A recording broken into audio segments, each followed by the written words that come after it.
तो राहु और चंद्रमा की युति के बारे में हम लगातार चर्चा कर रहे हैं। इस वीडियो में देखेंगे अब नवम भाव के लिए। मिथुन लग्न के चार्ट में जब भी नवम भाव में यानी कुंभ राशि में अगर ये युति आपके बन रही है तो वास्तव में इस युति का कैसा प्रभाव आपको देखने को मिल सकता है। यहाँ ये शनि के घर में स्थित होंगे। अब हालांकि आपको शनि की प्लेसमेंट चेक करनी होगी। अगर शनि आपके चार्ट में अच्छी स्थिति में है तो मोस्टली राहु यहाँ काफी बेहतर परिणाम देंगे। चंद्रमा आपके चार्ट में सेकंड लॉर्ड होकर 9th हाउस में राहु के साथ स्थित होंगे। ऐसा राहु और चंद्रमा का युति है तो जातक हमेशा लाइफ में बहुत ही ऑप्टिमम लेवल की थिंकिंग रखेगा।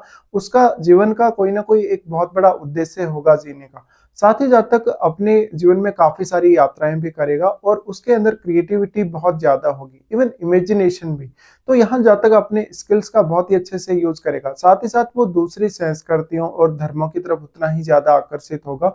यहाँ पे लेकिन आपको ये देखना होगा कि राहु और चंद्रमा के साथ कोई अन्य ग्रह स्थित है या नहीं। जैसे अगर यहाँ कोई भी अन्य ग्रह स्थित होगा तो उस ग्रह का प्रभाव भी जरूर पड़ेगा और उस ग्रह से रिलेटेड जो आपके हायर नॉलेज है वो भी हो सकता है। जैसे अगर यहाँ जुपिटर स्थित है तो आपके आध्यात्मिक होने के बहुत ज्यादा चांसेस हैं। साथ साथ में आप दूसरे धर्मों के और संस्कृतियों के बारे में जानने के लिए उतने ही ज्यादा इच्छुक होंगे। हमेशा आपको यात्रा करना पसंद होगा, इवन अपनी फैमिली के साथ भी। राहु चंद्र की ये युति आपकी हायर एजुकेशन के लिए काफी अच्छी रहेगी। अगर हायर एजुकेशन पर्पज से आप घर से दूर सेटल होते हैं, इवन विदेश भी जाते हैं, तो भी राहु और चंद्रमा दोनों ही आपको सपोर्ट करेंगे। लेकिन कहीं ना कहीं ये राहु और चंद्रमा आपकी जिज्ञासा को बहुत ज्यादा बढ़ाने का काम करेंगे और आपको उतना ही ज्यादा एफर्ट भी करना होगा। तो एक तरीके का राहु यहाँ ऑब्सेशन प्रोवाइड करेंगे आपको चंद्रमा के साथ होते हुए। अब क्योंकि चंद्रमा सेकंड लॉर्ड है, सेकंड लॉर्ड होने से हमेशा अपनी फैमिली के साथ आपका कोई ना कोई डिस्प्यूट या तो रहेगा या फैमिली के साथ कोई ना कोई ऐसा इश्यू चलता रहेगा जिसकी वजह से आप थोड़े परेशान से रहेंगे। इस प्रकार का जातक जितना ज्यादा ट्रेवल करेगा, ट्रेवल से वो कुछ ना कुछ नया सीखेगा, कुछ ना कुछ नया ज्ञान हासिल करेगा। अब यहाँ राहु और चंद्रमा के साथ जो भी अन्य ग्रह स्थित है उस ग्रह को आपको देखना होगा, क्योंकि उस ग्रह से जुड़े हुए भाव और उस ग्रह से रिलेटेड आपको काफी अच्छा ज्ञान प्राप्त हो सकता है। जो भी ग्रह यहाँ बैठा है उस ग्रह का प्रभाव चंद्रमा पर अवश्य पड़ेगा, क्योंकि राहु उस ग्रह को काफी मल्टीप्लाई करेंगे, जिससे वो ग्रह यहाँ चंद्रमा को काफी ज्यादा प्रभावित कर पाएगा।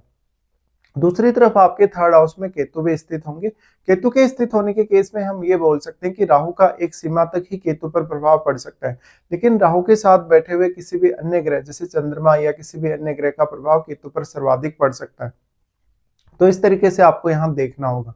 अब देखिए, राहु और चंद्रमा का जो युति है ये आपकी क्रिएटिविटी और इमेजिनेशन के लिए बहुत ज्यादा अच्छा है। आपको मल्टीपल विषयों का नॉलेज होगा। साथ ही कभी कभी आपके लिए राइटिंग भी काफी आसान होगी, यानी कोई भी बुक वगैरह आप लिखेंगे या कोई भी चीज आप पब्लिश करेंगे तो वो आप इजीली कर सकेंगे। लेकिन यहाँ रिश्तों को लेकर एक अनजाना सा भय आपके जीवन में हमेशा ही बना रहेगा, फैमिली के साथ भी और अन्य लोगों के साथ भी। तो आप यहाँ रिश्तों में उतनी ज्यादा स्टेबिलिटी नहीं देख सकेंगे। अगर यहाँ चंद्रमा और भी ज्यादा प्रभावित है किसी भी अन्य ग्रह से, तो हो सकता है कि आपके अंदर उतना ज्यादा या तो कॉन्फिडेंस नहीं होगा या फिर आप अपने निर्णयों पर लंबे समय तक टिके हुए नहीं रह सकेंगे।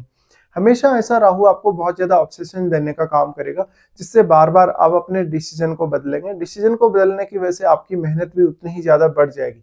अब क्योंकि थर्ड हाउस में केतु स्थित है और थर्ड हाउस ही वो ग्रह है जहां पर आप अपना एफर्ट ज्यादा से ज्यादा लगा सकते हैं किसी भी काम में, इसलिए वैसे भी आपका एफर्ट काफी बढ़ा हुआ है।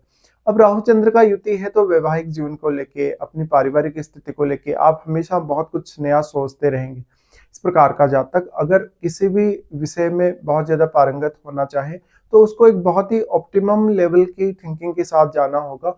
साथ ही साथ ऐसा जातक है वो काफी एक दार्शनिक जैसा नजर आ सकता है कभी कभी। जातक का जो नेम फेम होगा वो उसकी उम्र के साथ साथ बढ़ेगा। जातक 9th हाउस से रिलेटेड कोई भी प्रोफेशन को भी चुन सकता है। अब यहाँ दूसरे ग्रहों के प्रभाव से ये तय होगा कि वास्तव में जातक का रुझान किस ओर होगा। नॉर्मली हम ये मानते हैं कि जातक कोई भी धर्म विशेष या अपने खुद के धर्म के बारे में बहुत ज्यादा जानने का इच्छुक होगा। ये आपके मन को कभी भी यहाँ शांत नहीं रहने देंगे राहु।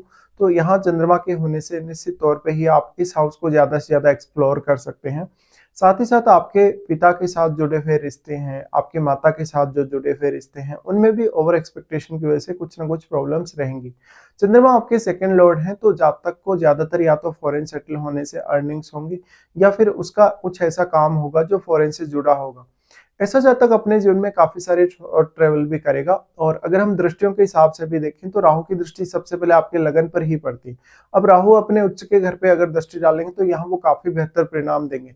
तो जातक के अंदर वो क्रिएटिविटी और एक अच्छी इमेजिनेशन स्किल को डेवलप करेंगे। साथ ही साथ जातक बहुत ज्यादा टैलेंटेड होगा, बहुत ही अच्छे से सोचने समझने वाला होगा, लेकिन उसको कभी भी अपने ऊपर धैर्य नहीं रहेगा। और धैर्य नहीं रखने की वजह से ही जातक कभी कभी अपने निर्णय को बार बार बदलेगा और वो एक ही निर्णय पर लंबे समय तक टिका हुआ नहीं रह सकता। लेकिन ये आपकी स्टडीज के लिए बहुत ज्यादा अच्छा होगा, आपके टैलेंट के लिए बहुत ज्यादा अच्छा होगा। अगर बुध का संबंध भी राहु या चंद्रमा से बनता हो तो ये आपके लिए और भी ज्यादा फेवरेबल हो जाएगा। राहु और चंद्रमा दोनों का ही दृष्टि थर्ड हाउस पे पड़ेगा। थर्ड हाउस पे जो दृष्टि पड़ रहा है इसकी वजह से आपको बहुत ज्यादा मेहनत करनी होगी, इवन ओवर थिंकिंग का भी आपको सामना करना पड़ेगा। तो यहाँ आपको मेंटली बहुत ज्यादा बैलेंस में लाना होगा खुद को। राहु और चंद्रमा का जो प्रभाव आपके थर्ड हाउस पे पड़ रहा है उसकी वजह से आपको ये देखना होगा कि थर्ड हाउस में अगर कोई भी ग्रह स्थित है या नहीं है, क्योंकि अब राहु और चंद्रमा दोनों ही उस ग्रह से संबंधित आपकी अपेक्षाओं को काफी बढ़ाने वाले हैं और उस ग्रह विशेष से रिलेटेड आपकी मेहनत को भी। लेकिन यहाँ केतु स्थित है, केतु स्थित होने से जितना भी आप हार्डवर्क करेंगे वो आपके काम आएगा नहीं प्रॉपर तरीके से, इसलिए आपको यहाँ काफी सीरियसली प्लान करना होगा। साथ ही आपकी अनसर्टेनिटी रहेगी यात्रा करने को लेकर। तो आपके जो भी लॉन्ग डिस्टेंस टूर होंगे और शॉर्ट डिस्टेंस टूर होंगे उनमें बहुत ही ज्यादा अनसर्टेनिटी नजर आ सकती है। इवन आप बहुत ज्यादा माइंड से मेहनत करते हुए नजर आएंगे। तो आपकी जो मेंटल हार्डवर्क है वो ज्यादा होगी फिजिकल हार्डवर्क की तुलना में। इसी तरीके से फिर यहाँ राहु का प्रभाव पड़ेगा आपके पंचम भाव पे। पंचम भाव पे जब भी राहु दृष्टि डालें तो ये काफी अच्छा कहा जा सकता है। इनकी दृष्टि होने से निश्चित तौर पे ही जातक बहुत अच्छे से सोच समझ पाएगा और काफी फास्टली डिसीजन ले पाएगा। लेकिन जितना ज्यादा वो इल्यूजन का शिकार होगा उसको उतना ही ज्यादा नुकसान भी होगा। कभी कभी जातक और ऑब्सेशन में आके कुछ ऐसे फैसले ले लेगा जो उसके लिए आगे चलकर सही साबित नहीं होंगे। इस प्रकार का राहु आपकी एजुकेशन के लिए तो अच्छा होगा, आपके टैलेंट के लिए भी अच्छा होगा, लेकिन संतान से और आपकी लव लाइफ से आपको टेंशन बढ़ाएगा। साथ ही साथ अगर आपका विवाह हो चुका है, विवाह होने के पश्चात ऐसा जो राहु चंद्र का युति है वो रिश्तों में बहुत ज्यादा ऐसी प्राइवेसी लेकर आता है जहां पर कभी कभी आप अपनी बातों को अच्छे से अपने जीवन साथी के सामने शेयर नहीं कर पाते। तो इस तरीके का कुछ राहु और चंद्रमा का युति रहेगा आपके नवम भाव में।